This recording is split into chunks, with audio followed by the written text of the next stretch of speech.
बिस्मिल्लाहिर्रहमानिर्रहीम। अस्सलाम वालेकुम नाज़रीन, आप YouTube चैनल देख रहे हैं। मैं मोहम्मद मुस्तफ़ा नाज़ देख रहा हूँ। उम्मीद है कि आप सब खैरियत से होंगे। नाज़रीन, चीफ जस्टिस काजी फैज़ ईसा साहब ने मखसूस नशिस्तों के हवाले से अक़लियती फैसला भी जारी किया है और यहाँ पर एक इख्तलाफी नोट भी लिखा है, जिसके अंदर चीफ जस्टिस काजी फैज़ ईसा साहब एक तो चैम्बर वर्क के लिए चले गए और दूसरा आपने कहावत सुनी होगी कि सांप का सर जो कुचल दे वो फिर भी आपको काटेगा जरूर। काजी फैज़ ईसा साहब ने वही काम किया है। जाते जाते आप ये मुकम्मल तौर के ऊपर काटने के ऊपर आ चुका है, ये किसी को भी नहीं छोड़ना चाहता। यानी कि काजी फैज़ साहब का धाड़ सार मुकम्मल अलहदा हो चुका है, लेकिन फिर भी वो काटना चाहते हैं। क्योंकि जब मैं ये वीडियो रिकॉर्ड कर रहा हूँ यहाँ पर, तो आप देखिए कि पार्लिमानी कमेटी के अंदर शिरकत करने से बैरिस्टर गौहर साहब ने इनकार कर दिया। और शायद जब आप ये वीडियो देख रहे हो तो फिर यहाँ पर हुकूमत की पार्लिमानी कमेटी किसी चीफ जस्टिस का नाम मुंतखब करके नोटिफिकेशन भी जारी कर चुकी हो, क्योंकि मैं उस नोटिफिकेशन से पहले या उनके फैसले से पहले वीडियो रिकॉर्ड कर रहा हूँ। और इस वीडियो के अंदर मैं काजी फैज़ ईसा साहब के हवाले से कुछ बात करना चाहता हूँ, जो उन्होंने मखसूस नशिस्तों के हवाले से इख्तलाफी नोट जारी किया और पाकिस्तान के इदारों को आपस में लड़ाने की इस शख्स ने बहुत बड़ी घिनौनी साजिश की। और उस इख्तलाफी नोट और उस अक़लियती फैसले के अंदर ये कहा कि इस इदारे के ऊपर तौहीन अदालत नहीं लगाई जा सकती, जो कि इन 8 जजेस के अक्सरियती फैसले के अंदर कहा गया कि मखसूस नशिस्तें पाकिस्तान तहरीक इंसाफ को दी जाएंगी। यानी कि अगर वो फैसला इलेक्शन कमीशन नहीं भी मानता तो फिर उसके ऊपर तौहीन अदालत नहीं लग सकती, क्योंकि आईन और कानून के मुताबिक इन 8 जजों ने फैसला नहीं किया। ये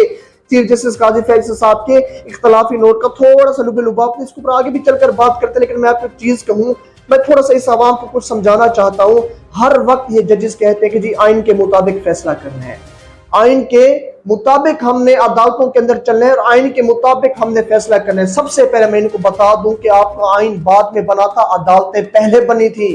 ये मैं चीफ जस्टिस काजी फैज़ साहब से मुखातिब होकर कहता हूँ, आपने कलमा पढ़ा हुआ है, आपने मरना है, कोई खुदा का खौफ नहीं रहा इस शख्स को। आप यकीन करें कि अदालतें पहले बनी थी,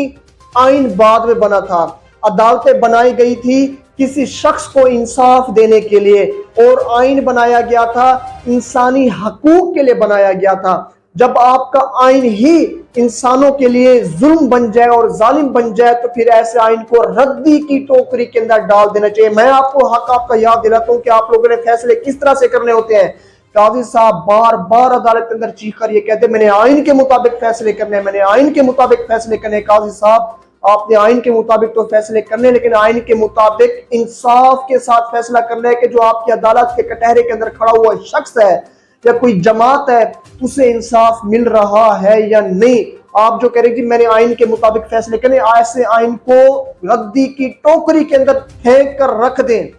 और ये जो आइन लिखा था जिस शख्स ने, जुल्फकार अली भुट्टो ने, सबसे पहले तो पाकिस्तान तोड़ने की तारीख उसने शुरू की थी। और आप ये कहते हैं कि आपने आइन के मुताबिक फैसले करने, क्या ये आइन कोई किसी इतने बड़े शख्सियत ने लिख दिया कि कोई गलत आइन नहीं लिख सकता? अब ये जो आईनी तरमीम की गई है, अब ये कहेंगे जी हमने भी इस आइन के मुताबिक फैसले करने। हालांकि इस आइन के मुताबिक तो मुकम्मल अदालतों को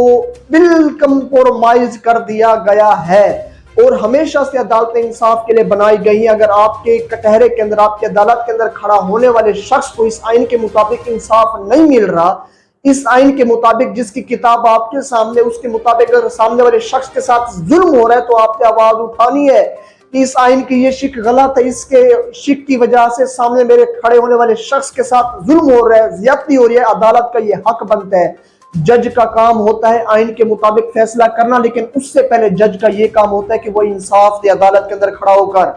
जज का ये काम होता है किसी के साथ जुल्म और किसी के साथ नाइंसाफी हो रही है उसके ऊपर आवाज उठाए। आपका आइन तो ये बाद में आया था, अदालतों का मयार और अदालतों की तारीख तो शुरू से है, लेकिन आज ये घटिया हुकूमत, घटिया लोग आइन लिख देते हैं। और यहाँ की इस तरह के घटिया, मैं लफ्ज ठीक इस्तेमाल कर रहा हूँ, ये चीफ जस्टिस पुकारने के नाम भी नहीं रहा जिस तरह के इस शख्स ने इख्तलाफी नोट छोड़ा है। आप यकीन करें तारीख के बदतरीन किरदारों के अंदर चीफ जस्टिस का नाम आएगा। आज से कभी भी किसी चीफ जस्टिस ने इस तरह का काम नहीं किया जिस तरह से। एक तो इसके जजेस जो कि इसके बाद जो जस्टिस अमीनुद्दीन खान साहब है और एक और जज साहब है नईम अख्तर अफगान, आप नाम सुन लीजिए। यहाँ पर काजी फैज़ ईसा, नईम अख्तर अफगान, जस्टिस अमीनुद्दीन, ये इन 3 जजों ने सरेआम इदारों को लड़ाने की बात की और ये बात की है कि इदारों को इनके जो मखसूस नशिस्तों के हवाले से अक्सरियती बेंच ने यह फैसला दिया था, 8 जजेस ने, वो फैसला नहीं मानना चाहिए اور قاضی صاحب عیسیٰ نے تو آج تو حد ہی کر دی کہ اگر فیصلہ نہیں مانیں گے تو ان کے اوپر توہین عدالت بھی نہیں لگ سکتی، یعنی کہ یہ خدا کا خوف کوئی ختم ہو چکا۔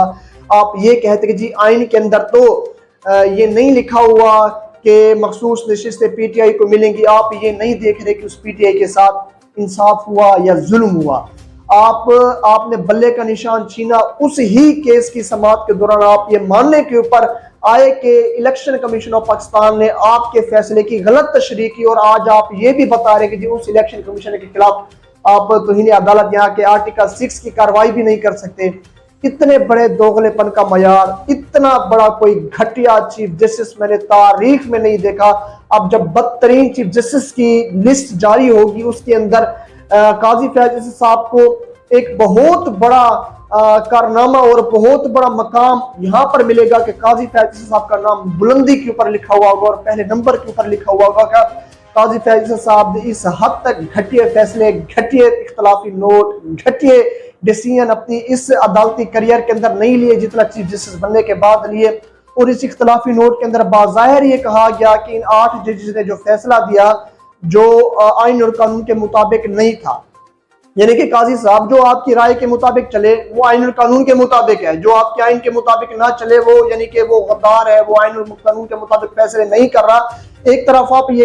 نے یہ مانا کہ الیکشن کمیشن آف پاکستان نے آپ کی فیصلے کی غلط تشریح کی، اور اس غلط تشریح کا نتیجہ یہ کہ ایک پارٹی کو زمین بوس الیکشن کے اندر کر دیا گیا، الیکشن چوری کرایا گیا، اور اس کے بعد آپ یہ بھی کہتے ہیں کہ اس کے خلاف آرٹیکل 6 یا توہین عدالت کی کارروائی نہیں ہو سکتی۔ یہ اس سے بڑے دوغلے پن کا معیار اور کوئی بھی نہیں ہو سکتا۔ ناظرین، جس طرح کے معاملات جس قاضی فیاض صاحب نے اختلافی نوٹ لکھا اپنے چیمبر کے اندر بیٹھ کر،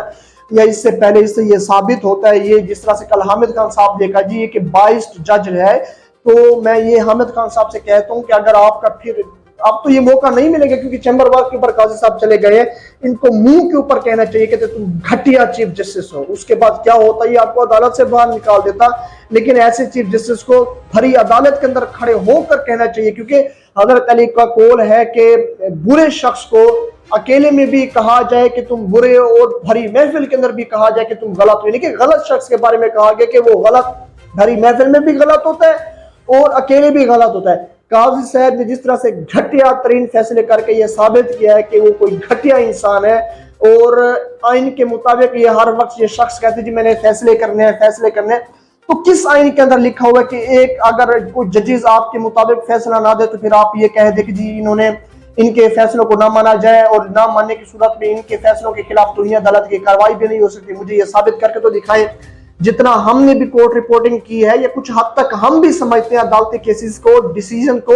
تو کس آئین کے مطابق کس آئین نے آپ کو یہ حق حاصل دیا ہے کہ آپ ایک اختلافی نوٹ کے اندر یہ چیز کہیں یا ایک اقلیتی ڈیسیژن کے اندر یہ بتائیں کہ فیصلہ نہ ماننے کی صورت کے اندر ایک ادارے کے اوپر توہین عدالت کے کسی شخص کے خلاف توہین عدالت کی کارروائی نہیں ہو سکتی؟ یہ آپ بتائیں گے؟ یہ تو آئین لکھ چکا ہے کہ اگر ایک جج کا فیصلہ ہو اسے کوئی نہ مانے تو پھر کوئی ادارہ یا کوئی شخص نہ مانے تو پھر توہین عدالت کی تو کارروائی ہوگی۔ اس میں آپ قاضی فیاض صاحب نے ڈنڈے مارے نہیں، کوئی ضرورت نہیں ہے، یہاں پر مخصوص نشستوں کا فیصلہ کیونکہ 8 ججز کے مطابق نہیں دیا۔ جو آئینی ترمیم آج ہوئی ہے یہ بہت پہلے ہو جانی تھی، کیونکہ یہ سارا کا سارا بلنڈر مارا گیا تھا مخصوص نشستوں کے حوالے سے۔ قاضی صاحب کی جانب سے جو حکومت یہ بھیک سمجھ کر ساری کی ساری مخصوص نشستیں اپنے پاس رکھ لی تھی، کیونکہ جو آئینی ترمیم آج ہوئی یہ حکومت نے بہت پہلے کرا لینی تھی، لیکن یہ کریڈٹ جاتے ہیں 8 ججز کو جنہوں نے مخصوص نشستوں کا یہ جو حکومت نے ڈاکہ ڈالا تھا پاکستان تحریک انصاف کے حق کے اوپر وہ ان سے واپس چھینی۔ تو قاضی صاحب نے اس کے بعد جس طرح سے آرٹیکل 63A کے حوالے سے ایک منڈی کھولی اسمبلی کے اندر یا سینٹ کے اندر، وہ کسی سے ڈھکی چھپی بات نہیں ہے۔ اور یہ جو قاضی صاحب نے اختلافی نوٹ چھوڑا، میں یہ کہتا ہوں یہ ایک بہت بڑا تماچا قاضی صاحب کے اوپر خود ہی ہے، جو بار بار یہ کہتے ہیں کہ جی آئین کے مطابق کسی بھی سینئر قانون دان کو بٹھا کر اگر آپ یہ اختلافی نوٹ بڑھا دیں یا جو اقلیتی ڈیسیژن ہوا یہ بڑھا دیں، جو یہ لانتے بھیجے کے مترادف ہیں ان کے اوپر جو انہوں نے کام کیا ہے۔ اب یہ دیکھنے والے معاملات ہے کہ جی پارلیمانی کمیٹی کے حوالے سے بھی میں آپ کو اس وقت آگاہ کر دیتا ہوں کہ ابھی تک جب میں یہ ویڈیو اینڈ کرنے والا ہوں تو پھر یہاں پر سیدھے बैरिस्टर गौहर साहब उस पार्लिमानी कमेटी के अंदर शिरकत करने से इनकार कर दिया। वो मैंने आपको पिछले वीडियो के अंदर मुकम्मल तफसील से आगाह किया है कि ये मामला क्या हुआ, क्योंकि रात गए तो पाकिस्तान तहरीक इंसाफ ने 3 नाम भी दिए और उसके अंदर शिरकत भी करना चाहते थे, लेकिन बाद में इनकार क्यों आया, मैंने पीछे वाली वीडियो के अंदर मुकम्मल तफसील बयान कर दी। इस हवाले से अगर आपने वो नहीं देखी जाकर जरूर देख ले। इंशाल्लाह इसके ऊपर मैं थोड़ा सा काजी फैजी साहब को समझाना चाह रहा था। उम्मीद है कि मेरी आवाज उन तक पहुंचेगी, अगर नहीं पहुंचेगी तो फिर आप ये देखिए कि जो अपने करियर के आखिरी वक्त तक नहीं सीखा, हमेशा जब भी कोई जज या कोई चीफ जस्टिस का आखिरी वक्त होता है वो कोशिश करता है कि अपनी जो गलतियां उसने की है करियर के अंदर उसे सुधारने की कोशिश करता है अपने फैसलों के जरिए से, अपने चैम्बर वर्क के जरिए से। लेकिन ये वाहिद कोई चीफ जस्टिस है जिसने चैम्बर वर्क करने के बाद एक बहुत बड़ा धब्बा छोड़ दिया कि ये कोई बद किरदार शख्स चीफ जस्टिस नाम के कहलाने के काबिल भी नहीं रहा। कोई भी ऐसा बंदा नहीं है जो इसको पसंद करता है बतौर जज, बतौर कोई चीफ जस्टिस। आप नाम उठाकर देख लें, वुकला तहरीक हो जाए या कानून दान कोई बात करे, सारे के सारे इनको घटिया शख्स ही कहेंगे। थोड़ी सी डिटेल थी मैंने आपके सामने रखी। अब मुझे कमेंट के अंदर अगले वीडियो तक ले जी, शुक्रिया।